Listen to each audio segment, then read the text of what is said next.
What's going on, guys? Today we are diving into something absolutely wild. Doctor Strange of Asgard. That's right, Marvel just threw one of the most powerful sorcerers in the multiverse into the heart of the Golden Realm, and things are about to get mythic. This is the first issue in what looks like a reality-shifting journey, and trust me, you're going to want to stick around for this one. Our story opens with Asgard, home of the gods, the land of mystery and legend. But today, it's not a god who walks these frozen halls. No, it's a man, a mortal from Midgard, a man who has lost his station, lost his way, but not his ambition. Dr. Stephen Strange, former Sorcerer Supreme, has come to Asgard with a purpose, a mission, a need. The cold bites at his skin. The wind howls through the ancient ruins, but he presses on. He's not welcome here. Not yet, but he plans to change that. At the great gates, two Asgardian warriors, clad in armor, hammers at the ready, block his path. This is only the first step. A step into a brutal alien world where friends are few and far between. Inside the grand halls of Asgard, towering statues and intricate carvings line the walls. The weight of history fills the air, pressing down on Strange like the judgment of gods. And then, a voice booms through the chamber. "Dr. Stephen Strange, I bid you welcome to Asgard." Thor, the Allfather, the god of thunder himself. But there's no hostility in his voice, only warmth. A rare moment of kindness from the ruler of Asgard. Before Strange can respond, he's pulled into a bone-crushing embrace. "Oh, it is good to see your tiny face." The moment is brief, because Strange isn't here for a reunion. He's here with a request. "Tell me, my friend, what brings you to my home?" Strange's response: "I need a job, Thor." The god of thunder blinks. "You seek employment? Here?" And just like that, we get to the heart of the matter. Strange isn't just looking for work, he's making a pitch, a declaration. Allfather Thor, as Sorcerer Supreme of Midgard, my duty was to defend Earth from supernatural threats, but that was only part of my job. I was also its steward. Every day, I balanced the magical and the mundane, ensuring they flowed together, that one didn't destroy the other, and that balance must be maintained. Strange steps forward, his eyes burning with determination. On Midgard, that balance required constant vigilance, but here, in Asgard, a realm where the very stones are threaded with magic, it requires nothing less than a Sorcerer Supreme. A bold claim, but one that just might change the fate of Asgard forever. Thor isn't entirely convinced. Asgard has never had a Sorcerer Supreme. It has never needed one. In his mind, the gods have endured for eons without the oversight of a mortal mage. But Strange? He doesn't waver. "My only reply is that this needs to be done, and I am the only one who can do it." Thor leans back, mulling it over. He reminds Strange of the Skalds, Asgard's mystics and lore keepers, who have long tended to the realm's magical affairs. But Strange presses forward. "Your last Skald?" Thor cuts him off. He knows exactly who Strange is referring to and why they were banished. Yet, the god of thunder isn't entirely dismissive. With Loki gone, Asgard's magical defenses are vulnerable. Perhaps, for the first time in its history, it does need a Sorcerer Supreme.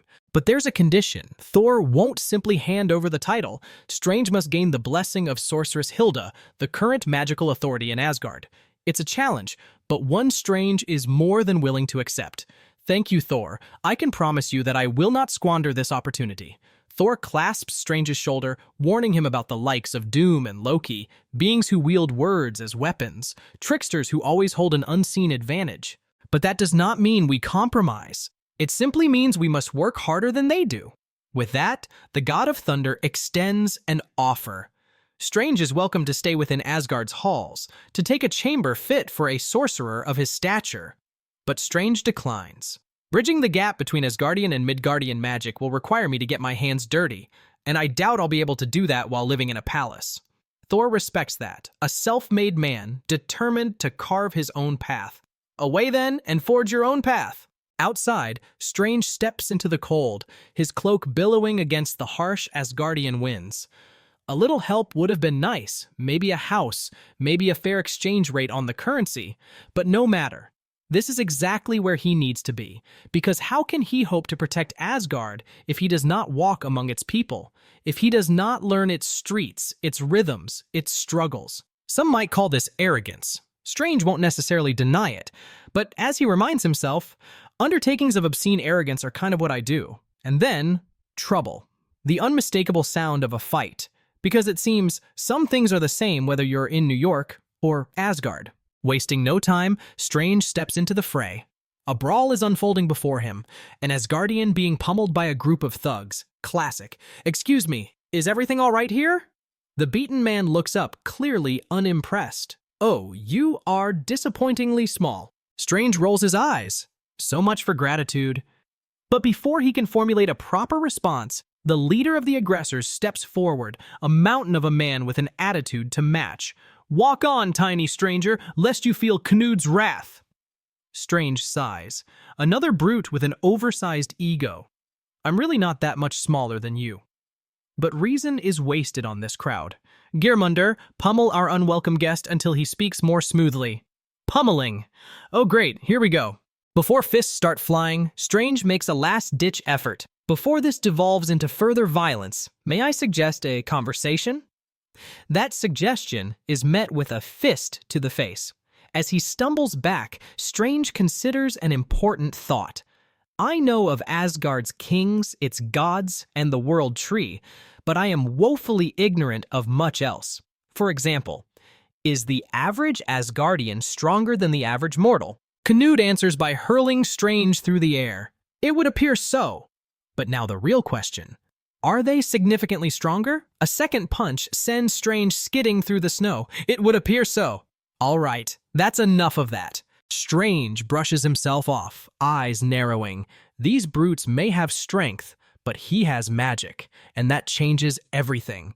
With a flick of his wrist, glowing sigils spring to life around him. The air hums with arcane power as Knud and his men are suddenly lifted off the ground, limbs locked in place. But does the average Asgardian wield magic as a matter of course? Knud flails helplessly. "It would appear not." Strange lands a satisfying punch, sending the would-be warrior sprawling. The battered Asgardian, now freed, dusts himself off. "My thanks to you, stranger. I am Holt." Strange extends a hand. "Strange." Holt raises a brow. "The stranger's name is Strange? How strange!" Strange sighs. He's going to be hearing that a lot, isn't he? But Holt grins. "You are from Midgard, yes? I can tell. Allow me to buy you some mead." And just like that, Strange has found his first ally in Asgard.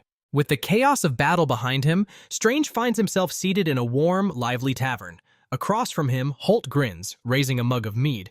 "You know Thor? What's he like? Is he as nice as he seems?" Strange takes a sip of his drink, keeping his response brief. "He's nice, yes." Holt beams. "Nice. I knew he would be." But the conversation quickly shifts. "And you are a sorcerer who gave his power to a villain who would not give it back?" A sharp reminder of his past mistakes.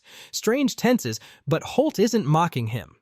"There is a lesson there, perhaps, if you care to learn it." Strange smirks. "I've learned it, don't worry." Curious about his new acquaintance, Strange asks, "So, tell me, Holt, what do you do here?" Holt leans back, his grin widening. "Oh, I am a writer." "Like a bard?" "Like a bard, but different. I do not play the mandolin nor the harp, nor do I write about battles like my contemporaries. I write tales of love, but also tales of mirth. Ultimately, I seek to combine the two and tell a new kind of tale, as epic as anything from the field of battle." Strange raises an eyebrow. "You want to write a romantic comedy?" Holt laughs. "What an odd way to put it. I have been calling it a love and laughter story. It has more of a ring to it." As the conversation flows, a few others in the tavern notice Holt. "Ooh, hey, there's the writer." Strange watches as Holt gestures toward the bartender. "My brother, he's a carpenter, like my father, my mother, and both sets of grandparents before them. They wanted me to be a carpenter too." Strange tilts his head. "But you defied them?" Holt smirks. "No, I am a carpenter with dreams of establishing exciting new genres of storytelling in Asgardian society." Then without hesitation, Holt waves down a tavern worker. "Leva, my friend here seeks a room and money is of no object. Is the room above still vacant?" Leva hesitates. "Ah, well, that's not quite..." She pauses before adding, "Ever since that last tenant died in bed? Yes, the cost is exorbitant, but it is yours if you want it." Strange stares at her. "So, a possibly haunted room? Fantastic." Holt laughs, raising his drink. "So, I have a friend and a room. This day is ending well." Later, Strange settles into his new quarters, unpacking his things when... Knock knock. Strange sighs, setting his bag down before opening the door. A young man stands outside, inspecting him curiously. You certainly dress like a wizard? Strange, unamused, responds, hello? The young man continues. And you have a wizard's name, and also a wizard's beard. Well, almost. Then, as if speaking a great revelation, he adds, should I grow a beard? I often think I should, but when I try, I produce nothing but a downy fluff upon my chin. Strange pinches the bridge of his nose. And are you a wizard? The young man brightens. Yes, of a sort. I am learning. Magic is a journey, is it not? That is what I am told when my ambition outstrips my talents. My name is Aslak. I have been sent here to deliver a summons. Hilda would have words with thee. Strange sighs, already expecting this. Excellent. That's very kind of her. When would be best? Aslak smiles. Now. Strange sighs again. You Asgardians move fast, don't you? He reaches for his coat. Fine, let's go. As Strange and Aslak trek through the snow-covered streets of Asgard, Aslak suddenly turns to him with an oddly specific question. How is Midgard? I enjoyed it when Asgard hovered in its skies. Does it still have television? Strange, caught off guard, responds, It does. Aslak nods, satisfied. Wonderful device. Television. I liked the story they showed called The Game of Thrones. Also friends. Strange stares for a moment, unsure how to respond. Before he can say anything, their walk leads them to a gathering. Ahead, a broad-shouldered warrior kneels beside several unconscious men in the snow, while a fierce-looking woman, red-haired and battle-worn, stands over him. Ah, the beauteous Roskva! Aslak greets her warmly. Roskva raises an eyebrow. Beauteous? Are much beauteous? Are skinned knuckles beauteous? Aslak chuckles. They are to me, my love. Strange, meanwhile, glances at the three unconscious men sprawled in the snow. I am sadly not acquainted with the three unconscious gentlemen. Gorm smirks. Permit me but a moment, and I shall gladly introduce you to... Before he can finish, Roskva steps forward, fire in her eyes, and locks hands with Gorm in a contest of strength. The air is thick with tension as they strain against each other, muscles coiled like drawn bows. With a sudden burst of power, Gorm slams Roskva's hand into the snow. Ha! He bellows triumphantly. Roskva, unshaken, grins. Congratulations, mighty bicep! You have once more won the day! The Asgardians laugh, the chill of the air forgotten for a moment. As laughter fills the air, Roskva congratulates Gorm on his victory, right before tossing him through the snow. Unbothered, Aslak shares a brief kiss with Roskva before introducing Strange. This is Stephen Strange, a doctor and wizard from Midgard. Roskva eyes him curiously. Midgard has wizards? You certainly have the beard of one. Aslak smirks. I always say my sorcery struggles because I can't grow one. She chuckles but quickly waves them off. Will you stay and wrestle, or does Hulda still await? She does. Aslak nods. Then go, fool! As they leave, Strange nods politely. Thank you, Roskva, though I believe your friend is in some distress. Roskva shrugs. He'll survive. With a final wave, Aslak leads Strange away into the cold Asgardian night. As they walk, Strange muses. What a delightful young lady. Aslak grins. Is she not the most beautifully fierce woman you've ever seen? I am the luckiest man in all of Asgard to call her mine. Under my breath, and when she is out of earshot, naturally.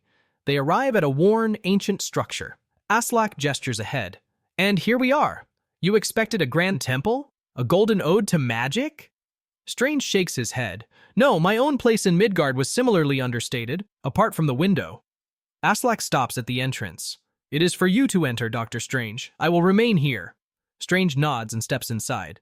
Thank you, Aslak. Peering into the dim space, he calls out, Hello? Strange steps inside, finding himself face to face with a woman exuding authority and power. You are... Hulda? He asks. She folds her arms. And you are Dr. Strange of Midgard, master of the mystic arts, ex-Sorcerer Supreme, and stealer of Asgardian magic. Strange hesitates. Ah, yes, about that. Hulda's eyes narrow. You did not return without the branch you stole from Yggdrasil, did you? The very splinter that made you a god of magic? With a solemn nod, Strange produces the enchanted branch. I brought it. I return it to you. With my apologies. Hulda takes it without hesitation. You made an offering to Yggdrasil, and it was deemed sufficient. You have nothing to apologize for. She then fixes him with a sharp look. But I am a petty woman. You would do well to remember that. Her tone turns more critical. Thor has told me of your plans. You believe a skald, a mere storyteller, is no longer enough to protect Asgard. A bold assumption.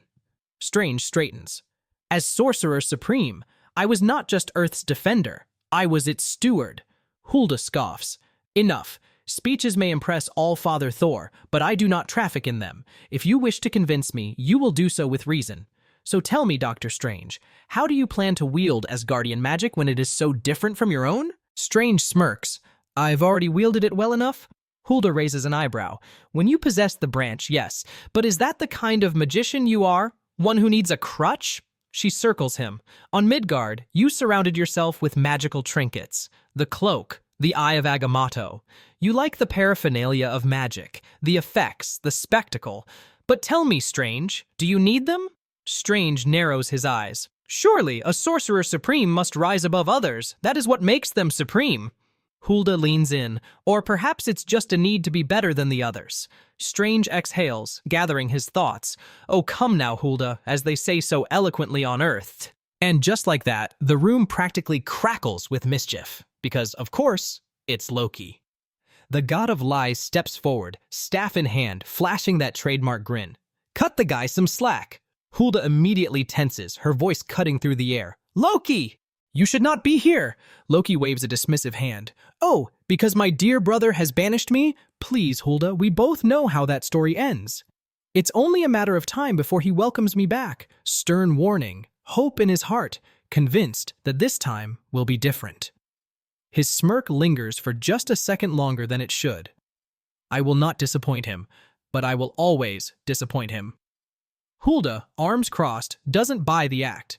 You underestimate Thor's wrath. Why are you here? Loki chuckles. Come now, Hulda, do you really think I would ignore something as interesting as Stephen Strange meeting with you? He turns to Strange with a knowing look. Tell me, do you honestly believe my brother would allow you to become Asgard's Sorcerer Supreme after everything you've done? Strange narrows his eyes. And what, Loki? You mean to claim the title for yourself? Loki lets out a laugh. Oh, no, I've been Sorcerer Supreme before. It was fine, I suppose. Then, with a theatrical flourish, he claps a hand on Strange's shoulder.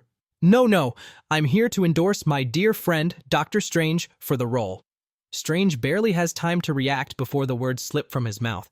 What? Loki, ever the showman, continues his pitch. Yes, we haven't needed a Sorcerer Supreme before now, so some might say we're inventing a post just for Stephen here. But then the grin fades just a little. And yet, I would take issue with that. Loki spreads his arms. I was a wonderful skald, a magnificent one, but the path I carved means no one can follow me. Not for a long, long time. He leans forward, voice dripping with mock sincerity. So, Asgard needs a new protector, a new defender, and this man is the wizard for the job. And then, in classic Loki fashion, the knife twists. Is he perfect? Hardly. He is moral, he is limited, and, let's not forget, he literally handed his power to one of his greatest enemies. Strange glares. So, he is also stupid, and gullible, and short-sighted. Hulda remains unimpressed. Loki grins. But, he wags a finger. If the best of us learn from our mistakes, then this man might just be the greatest sorcerer the universe has ever seen, simply because of all the mistakes he has made. And then, casually, he drops the real suggestion. As for how he will compensate for the differences in magic, may I suggest the spell of Acreon? Hulda's brow furrows. The spell of... Interesting. Doctor, do you know of this spell? Strange pauses.